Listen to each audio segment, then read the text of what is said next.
Heidi is a young girl without parents who was raised by her aunt, Deet. But it seems that taking care of the child has become a burden for her, and she decided to take her niece to her grandfather, Alpohi. There were various rumors about this man, that he was so wild that he had even forgotten how to speak, and he would definitely not be happy to have another person at the table. The girl felt hot, so she took off her dress to run with the animals in her shirt. Heidi stopped in front of her grandfather, who was busy chopping wood. Deet said that she had found a job in the city and could not take the girl with her. The grandfather was against it, but the woman did go away, leaving the girl at home, assuring her that the old man would not do anything bad to her. Now Heidi didn't know what to do, and realized that no one needed her. Alpohi locked himself in the house, leaving his granddaughter on the street. She had no choice but to go to the barn. She spent the night there next to the goat. In the morning, the grandfather silently went into the barn, brought some milk, and gave it to his granddaughter to drink. He was going to take her to the pastor to decide what to do with her. The pastor examined Heidi, looked at her teeth, and concluded that she was healthy, so there would be no problems with her. Alpohi was not going to keep the girl anyway. Perhaps some farmer would be interested in her. However, the pastor would be leaving for the city in 3 days, so Heidi would have to stay with her grandfather for the time being. The grandfather allowed her to stay in the house, even though there was only one chair and one bed inside. The girl was not upset. She was even happy to have a hayloft. The next morning, she met a young shepherd named Peter, and they went to herd goats together. Heidi said that she liked it much better here than in the village, because she and her aunt stayed at home all day. While the girl was running around the meadow, Peter sneaked a bite of the sausage and cheese that his grandfather had packed for Heidi. The two horned animals got into a fight, and Peter started beating them. Heidi offered to give him half of her food if he stopped hitting the goats. Later, Peter told the girl that there were rumors that her grandfather had killed someone. Heidi decided that it was safer for her to sleep in the barn. Alpohi guessed what Peter was talking about today, but he called the rumor a dirty lie. He advised his granddaughter not to believe them. The girl hugged her grandfather and ran to the attic. The next day, Alpohi took out his tools and began to make something. Heidi told Peter that tomorrow her grandfather would take her to the pastor, but when she returned, she saw the second bed that her grandfather had made for her. The happy girl realized that she could stay here and continue to have fun with Peter. However, summer was over, and Peter would no longer be herding goats until next spring, when he would be going to school. Heidi came to the village with her grandfather. Everyone looked at Alpohi with suspicion and displeasure. They met the pastor again, who insisted that the girl go to school and learn to read. This was what Heidi wanted, but her grandfather had different views on life. The child was bored and waited for spring to come, and her friend Peter to return. To cheer up his granddaughter, Alpohi took her sledding and brought her to Peter's house. While the boy was at school, Heidi met his mother and blind grandmother. Eventually, Peter came along. The family lived very poorly, eating boiled potatoes and stale bread. In the spring, Dede unexpectedly returned to the village. She told Alpohi that she had found a place for Heidi in the house of a rich family. She would be enrolled in school with the family's daughter. But this time, Alpohi did not want to let his granddaughter go. Dede assured Heidi that a big and beautiful house was waiting for her in the city. The rich parents wanted their daughter to have a friend. Heidi's wanted to stay with her grandfather. Then Dede said that her grandfather also wanted her to leave, and did not even let her say goodbye to Peter. The old man realized that he had been deceived. He wanted to stop his niece in time, but she had already left the village. The townspeople laughed at Alpohi, and he could hardly hold back his tears.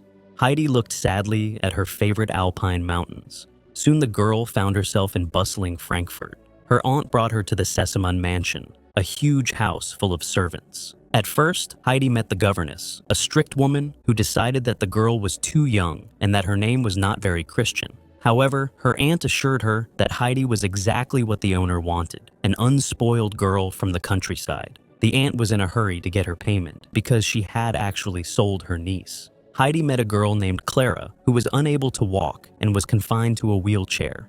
Heidi started rolling Clara around the room and accidentally broke a vase. Clara lied and said it was her fault. During lunch, Heidi started to eat soup directly from the plate because she did not know how to use cutlery.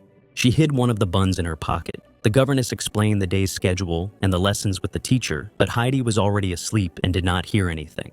The next morning, the maid washed Heidi with a stiff brush and dressed her in a beautiful dress. Clara helped her settle in, showing her how to use the cutlery. But Heidi's reading skills were very poor. She didn't even know her letters. This angered the teacher and the governess, who said that such an uneducated creature had no place in their home. Clara showed Heidi her mother's room. where there was a picture of her and her mother together. Clara told Heidi that she had fallen ill after her mother's death. Her father travels constantly for work, and she is forever stuck in this house. During a quiet hour, Heidi asked the servant Sebastian to open the window. She was hoping to see the mountains, but they were too far away. Restless Heidi decided to take Clara for a ride through the streets of the city, and at the same time climb the tower where she could see the mountains. But she left Clara in the middle of the market square. The governess discovered the girls were missing and began to panic.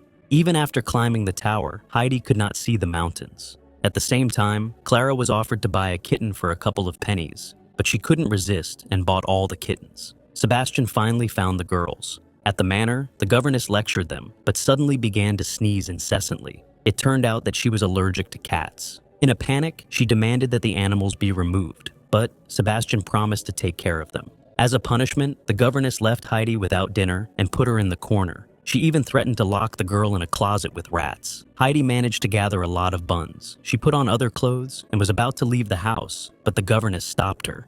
The girl explained that she was collecting the buns for her toothless grandmother who could not chew stale bread.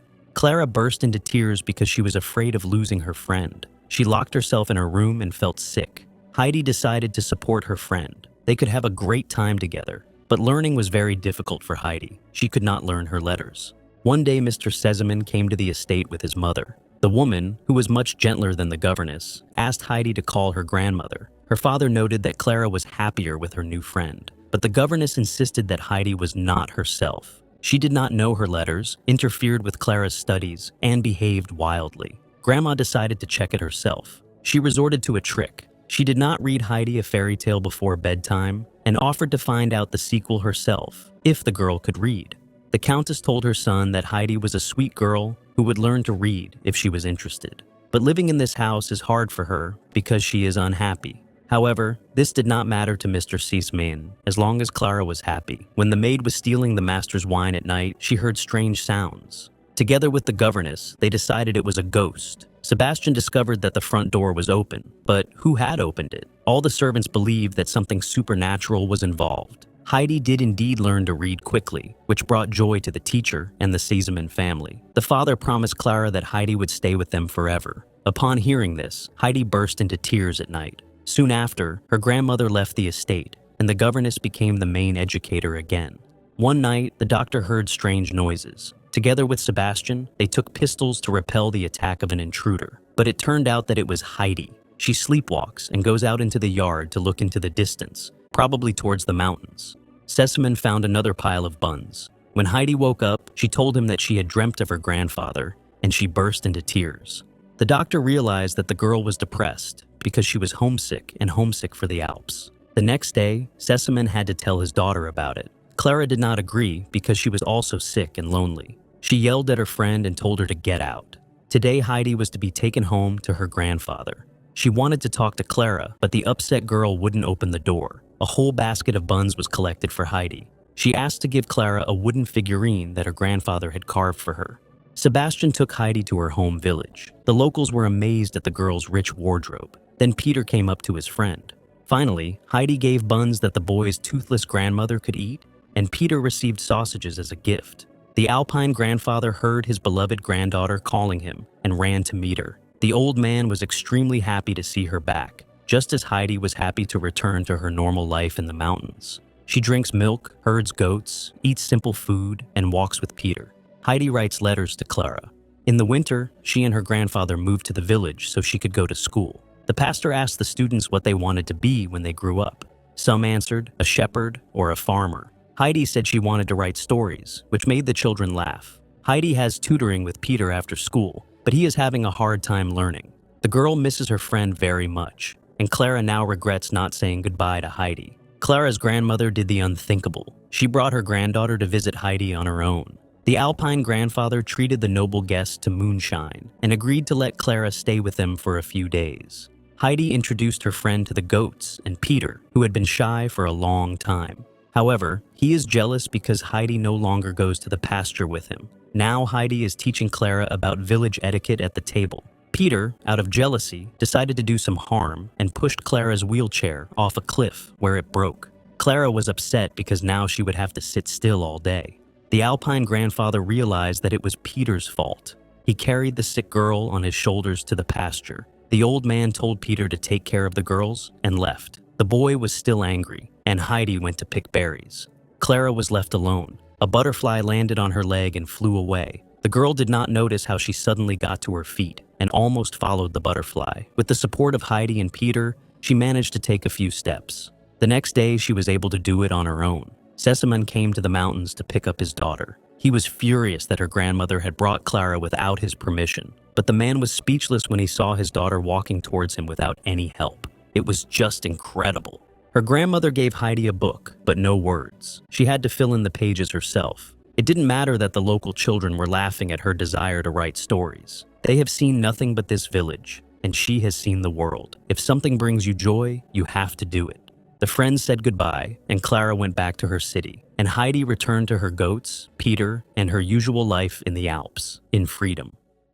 I rarely cry watching full-length movies, but this is exactly the moment.